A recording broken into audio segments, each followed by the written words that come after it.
Le vol du dragon, partie 5. Seigneur du fort, ta charge est en sécurité.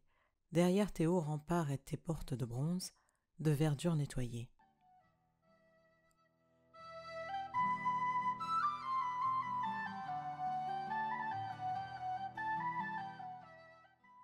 Lessa se hâta vers la demeure de la sage-femme, l'esprit brouillonnant de frustration.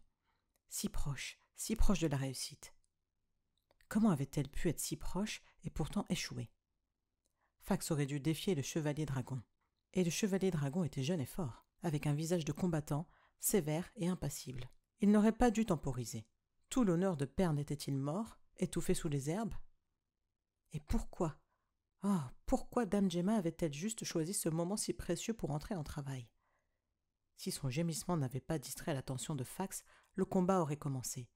Et pas même Fax, malgré toutes ses prouesses vantées de combattant retors, n'aurait prévalu contre un chevalier dragon soutenu par Lessa. Le fort devait revenir à sa lignée légitime. Fax ne quitterait pas Roata vivant. Au-dessus d'elle, sur la grande tour, le grand dragon bronze émit un étrange gémissement, ses immenses yeux à facettes scintillant dans la pénombre du crépuscule. Inconsciemment, elle lui imposa le silence, comme elle l'aurait fait pour le guette de garde. Ah, ce guette de garde! Il n'était pas sorti de sa tanière quand elle était passée. Il savait que les dragons avaient essayé de le faire parler. Elle l'entendait bredouiller dans sa panique. Il finirait par le tuer. Elle volait sur la pente descendant chez les artisans et dut s'arrêter d'une glissade en arrivant devant le seuil de la sage-femme. Elle tambourina sur la porte close et une exclamation de surprise effrayée lui répondit. « Une naissance! Une naissance au fort !» criait Lessa tout en continuant à frapper. « Une naissance ?» répondit-on en un cri étouffé, et on leva le hoquet. « Au fort ?» La dame de Fax. « Et si vous tenez à la vie, hâtez-vous, car si c'est un mâle, il sera le seigneur de Roata. » Ça devrait la faire sortir, pensa Lessa, et, à cet instant, l'homme de la maison ouvrit la porte toute grande. Lessa vit la sage-femme rassembler ses affaires et les empiler dans un châle. Lessa la fit vivement sortir, monter la pente raide menant au fort, passer sous la tour, la retenant comme elle tentait de fuir à la vue d'un dragon qui la regardait d'en haut. Elle la traîna dans la tour et, comme elle résistait, la poussa enfin dans le hall. La femme se cramponna à la porte, reculant à la vue de la compagnie assemblée. Le seigneur Fax, les pieds posés sur la table, se curait les ongles avec son couteau, tout en continuant à glousser. Les chevaliers dragons, dans leur tunique en peau de guette, mangeaient tranquillement à une table, tandis que c'était au tour des soldats de manger de la viande. Le chevalier dragon remarqua leur entrée et leur montra l'intérieur du fort d'un doigt impératif. La sage-femme semblait pétrifiée sur place. Lessa la tirait vainement par le bras, l'engageant à traverser le hall. À sa grande surprise, le chevalier bronze se leva et vint à leur rencontre. « Vite, femme! Dame Gemma accouche avant son temps !» dit-il, fronçant les sourcils d'un air inquiet et leur montrant l'entrée du fort d'un geste autoritaire. Il la prit par l'épaule et la poussa vers les marches, tandis que Lessa la tirait par l'autre bras. Quand ils atteignirent l'escalier, il la lâcha, faisant signe à Lessa de l'escorter le reste du chemin. Juste comme elles atteignaient la massive porte intérieure, Lessa remarqua que le chevalier dragon les observait d'un regard incisif, observait sa main posée sur le bras de la sage-femme. Prudemment, elle baissa les yeux sur sa main et la vit, comme si elle appartenait à une étrangère. Ses longs doigts, élégants en dépit de la crasse et de ses ongles cassés, une petite main, délicate et gracieuse malgré la vigueur de sa prise. Elle en brouilla les contours. Dame Gemma était bien aux prises avec les douleurs de l'enfantement, et tout ne se passait pas bien. Quand Lessa essaya de se retirer, la sage-femme lui lança un regard si terrifié qu'elle demeura, de mauvaise grâce. De toute évidence, les autres femmes de Fax n'étaient d'aucun secours. Elles étaient pressées les unes contre les autres, à un bout du grand lit, se tordant les mains et parlant à voix stridente et excitée. Ce fut le travail de Lessa et de la sage-femme de déshabiller Dame Gemma, de l'installer confortablement et de lui tenir la main pendant les contractions. Il n'y avait plus guère trace de beauté sur le visage de la femme en travail. Elle transpirait abondamment et elle avait pris une couleur gris cendre. Sa respiration était sifflante et oppressée et elle se mordait les lèvres pour ne pas crier. « Ça ne va pas bien !» grommela la sage-femme entre ses dents. « Vous, là-bas, arrêtez vos jérémiades !» ordonna-t-elle en se retournant vers l'une des bavardes.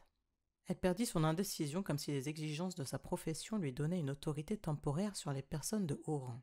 « Apportez-moi de l'eau chaude, Passez-moi les linges. Trouvez quelque chose de chaud pour le bébé. S'il n'est vivant, il faut le protéger du froid et des courants d'air. » Rassurées par son ton volontaire, les femmes cessèrent de pleurnicher et exécutèrent ses ordres. S'il survit. Ces mots résonnaient dans la tête de Lessa.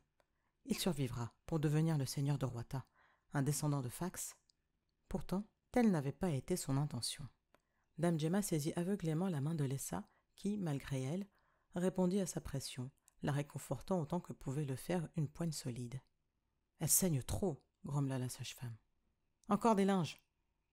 Les femmes se mirent à gémir, poussant des petits cris de frayeur et de protestation. On n'aurait pas dû l'obliger à un si long voyage. Ils vont mourir tous les deux. Oh, il y a trop de sang. Trop de sang, pensa Lessa. Je n'ai rien à lui reprocher, et l'enfant vient trop tôt. Il mourra. Puis elle baissa les yeux sur le visage convulsé, sur la lèvre inférieure qui saignait. Si elle ne crie pas maintenant, pourquoi a-t-elle crié tout à l'heure? Un accès de fureur submergea Lessa. Cette femme avait, pour quelque obscure raison, délibérément détourné l'attention de Fax et de Efflar au moment crucial. Elle faillit écraser la main de Dame Gemma dans la sienne. La douleur, venant de cet endroit inattendu, tira Dame Gemma du bref répit qu'elle savourait entre les contractions, qui se produisaient maintenant à intervalles de plus en plus rapprochés. Presque aveuglée par la sueur qui lui coulait dans les yeux, elle essaya désespérément de distinguer le visage de Lessa. « Qu'est-ce que je vous ai fait ?» dit-elle d'une voix haletante. « Ce que vous m'avez fait ? J'avais de nouveau Roita à portée de la main quand vous avez poussé un faux gémissement de douleur, » dit Lessa, en penchant la tête de sorte que même la sage-femme, au pied du lit, ne pouvait pas l'entendre. Sa colère était telle qu'elle en avait oublié toute discrétion, mais cela n'avait pas d'importance, car cette femme était près de mourir. Les yeux de Dame Gemma se dilatèrent. « Mais le chevalier dragon, Fax ne doit pas le tuer, le chevalier dragon. Il y a si peu de chevaliers bronze, ils sont tous indispensables. Et les vieilles légendes, l'étoile. Elle s'interrompit, secouée par une contraction plus violente. Les lourds anneaux qu'elle avait aux doigts s'enfoncèrent dans la chair de Lessa comme elle se cramponnait à elle. « Que voulez-vous dire » murmura Lessa d'une voix rauque. Mais la souffrance était si vive que la femme pouvait à présent à peine respirer. Les yeux lui sortaient de la tête. Lessa, pour endurcie qu'elle fût devenue à toute émotion, excepté la vengeance, fut choquée de constater que survivait en elle le profond instinct féminin la poussant à soulager la souffrance d'une autre femme à toute extrémité. Mais les paroles de Dame Gemma continuaient à résonner dans sa tête. Ainsi, la femme n'avait pas protégé Fax, mais le chevalier dragon. L'étoile ? Voulait-elle parler de l'étoile rouge ? Quelles anciennes légendes ? La sage-femme appuyait des deux mains sur le ventre de Dame Gemma, tout en lui chantonnant des conseils qu'elle n'entendait pas, submergée qu'elle était par la souffrance. Le corps eut une convulsion violente et se souleva du lit. Comme Lessa tentait de la soutenir, Dame Gemma ouvrit tout grand les yeux, l'air soulagé et incrédule. Elle s'effondra dans les bras de Lessa et demeura immobile. « Elle est morte !» cria l'une des femmes. Elle s'enfuit de la chambre en hurlant. Sa voix se répercutait sur le roc des couloirs. « Morte ! Morte ! Oh !» proclamait l'écho aux oreilles des femmes hébétées, encore pétrifiées par le choc. Lessa recoucha la femme, contemplant avec étonnement le sourire triomphant qu'avait Dame Gemma dans la mort. Elle rentra dans l'ombre, beaucoup plus bouleversée que toutes les autres. Elle qui n'avait jamais hésité à faire n'importe quoi pour contrecarrer Fax ou accélérer la décadence de Roita, elle, maintenant, tremblait de remords. Dans son obsession, elle avait oublié que la haine de Fax pouvait aussi animer d'autres êtres. Dame Gemma en faisait partie, et elle avait souffert des brutalités et des indignités beaucoup plus effectives que celles de Lessa. Et pourtant, Lessa avait haï Dame Gemma et avait déversé sa haine sur une femme qui méritait davantage son respect et son soutien que sa condamnation. Elle secoua la tête pour dissiper l'impression de tragédie et d'auto-révulsion qui menaçait de la submerger. Elle n'avait pas de temps à perdre en regrets et en remords. Pas maintenant. Pas au moment où, en provoquant la mort de Fax, elle pouvait non seulement venger les torts qu'on lui avait faits, mais aussi ceux faits à Dame Gemma. Voilà ce qu'il fallait faire. Et elle disposait d'un levier. L'enfant. Oui, l'enfant. Elle dirait qu'il était vivant et que c'était un mal. Le chevalier dragon serait obligé de se battre. Il était témoin du serment de Fax. Un sourire, assez semblable à celui de la morte, se dessina sur les lèvres de Lessa, comme elle se hâtait de descendre vers le hall. Elle était sur le point de se ruer à l'intérieur quand elle s'aperçut que ses espoirs de triomphe lui avait fait oublier l'autodiscipline qu'elle s'imposait. Elle s'arrêta et prit une profonde inspiration. Elle courba les épaules et entra. Elle était redevenue la servante anonyme. L'avant-courrière de la mort sanglotait, affaissée aux pieds de Fax. Lessa grinça des dents, prise d'une haine redoublée pour Fax. Il était content que Dame Gemma fût morte en mettant au monde son héritier. En ce moment même, il était en train d'ordonner à la femme hystérique d'aller annoncer la nouvelle à sa dernière favorite, sans aucun doute pour lui donner le rang de première dame. « L'enfant est vivant !» cria Lessa, la voix déformée par la colère et la haine. « C'est un mâle !» Fax bondit sur ses pieds, donna un coup de pied à la pleureuse en regardant Lessa d'un air menaçant. « Que dis-tu, femme ?»« L'enfant est vivant, c'est un mâle !» répéta-t-elle en descendant. L'incrédulité et la rage qui se peignirent sur le visage de Fax étaient merveilleuses à voir. Les hommes du régent firent taire leurs cris de joie. « Roita a un nouveau seigneur !» Des dragons rugirent. Lessa était si absorbée dans la réalisation de son but qu'elle ne remarqua pas la réaction des autres dans le hall, qu'elle n'entendit pas le rugissement des dragons au dehors. Fax passa à l'action. Il bondit vers elle, niant la nouvelle d'une voix tonnante. Avant qu'elle pût l'esquiver, le coup de poing de Fax la frappa en pleine figure. Déséquilibrée, elle dévala les marches et tomba lourdement sur les dalles de pierre, où elle resta sans mouvement. Petit tas de haillons crasseux. « Arrêtez, Fax !» La voix de Efflar claqua dans le silence comme le seigneur des hautes terres levait le pied pour frapper le petit corps sans connaissance. Fax pivota sur lui-même, portant automatiquement la main à la garde de son poignard. « Le serment fut entendu et attesté, Fax, » dit Efflar, la main tendue en manière d'avertissement. « Par les chevaliers dragons. Respectez un serment entendu et attesté. »« Attesté par des chevaliers dragons !» cria Fax d'un rire insultant. « Dites plutôt des chevalières dragons !» Le ton était méprisant, ses yeux brillaient de dédain, les enveloppant tous dans le même geste dédaigneux. Le poignard du chevalier bronze apparut dans sa main si vite que Fax en fut un instant décontenancé. « Des chevalières dragons !» s'enquit Efflar, découvrant les dents en un sourire, la voix dangereusement douce. La lueur des lampes se reflétait sur sa lame comme il avançait sur Fax. « Des femmes, les parasites de Perne !» Les deux antagonistes avaient vaguement conscience de l'agitation de la salle derrière eux, où l'on tirait les tables pour faire de la place aux duellistes. Efflar ne pouvait se permettre de détourner le regard sur la petite forme fripée de la servante, et pourtant, il était sûr, absolument sûr, qu'elle était la source du pouvoir. Il l'avait senti quand elle était entrée dans la salle. Si cette chute l'avait tué... Il avança sur Fax, sautant en arrière pour éviter la lame qu'il venait de plonger brusquement vers lui. Il esquiva facilement l'attaque, notant la longe de son adversaire. Il avait un léger avantage dans ce domaine. Puis, il se dit que cet avantage était vraiment très léger. Fax avait une expérience de tueur bien supérieure à la sienne, dont les duels s'étaient toujours terminés dès que le sang commençait à couler au cours des exercices, et se promit de tenir le corpulent seigneur à distance. L'homme avait un torse puissant, et il était dangereux par le seul effet de sa masse.